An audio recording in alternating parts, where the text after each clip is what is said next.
Hey everybody, let's talk about scene number 2. This one is called Dust. You can see that we have a really nice motion graphic scene, and right now it almost looks like a kind of a bokeh effect. We got this great fog here. Now, fog in Octane does take a little bit longer to render. So just for this tutorial, I'm going to turn off the fog, which is easy to do right here. You can also play with the color of the fog if you want to, and the density. So if we wanted to make it a little bit less dense, we could also do that. And that's going to introduce these particles a little bit more. But let's just turn fog off for now. Now, one great thing that we have is this setting for the viewport. Right now it's off. If we turn this on, we can visualize all these pieces right here. But if this bogs down, you can turn them off in your viewport as well.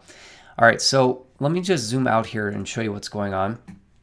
So if we go out of this camera, you can see that we have a light on top and a light on bottom. And you can see on the top part of this Espresso rig, we have top and bottom. So we can play around with the different colors here. So if we play around with this color, make that a yellow, you can see that the top part is now yellow and the bottom part is blue. Let's actually turn down these dust particles a little bit just so things are faster. And we can play around with the scale of the lights, so we can make them smaller or bigger, and then we can also make them closer to our text, or we can make them farther away with the distance. And under the lights movement, we can also rotate them. So we can rotate them on any axis we want and really dial in what look we're going for here. But let's go ahead and undo all that, and let's talk about the dust system. So I've already showed you the count. We can play around with how many pieces of dust we have here. And we also have scale. If we make it larger, kind of the clump of dust is going to get bigger, so it'll be more spread out.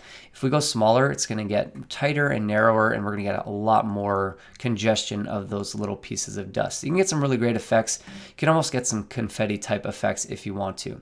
If you want all these animating, you can play around with the floating amount, and if you just animate this, you can see they're kind of drifting around. And we even have an explosion setting, so let me pause the render here. If we check on explosion and hit play, all these pieces are kind of exploding out, and then they're just going to kind of fade out. So that's what explosion does.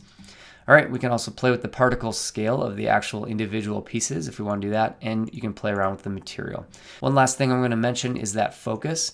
If we go to the top view, we actually have a focus null right here. And right now it's right in front of the text. But let's say that you wanted to focus in on, let's say, a little piece of confetti in the front here. And this little null is just going to be a good visual indicator. It has a little triangle on it. If we play with the focus point, you can see that now the triangle is over here. And if we hit render, the text is going to be out of focus, but the little particles in the front are going to be in focus. So that little triangle is just going to give you a nice little indication of where your focus point is, so you can really hone in on those little dust particles, maybe do kind of a rack focus effect.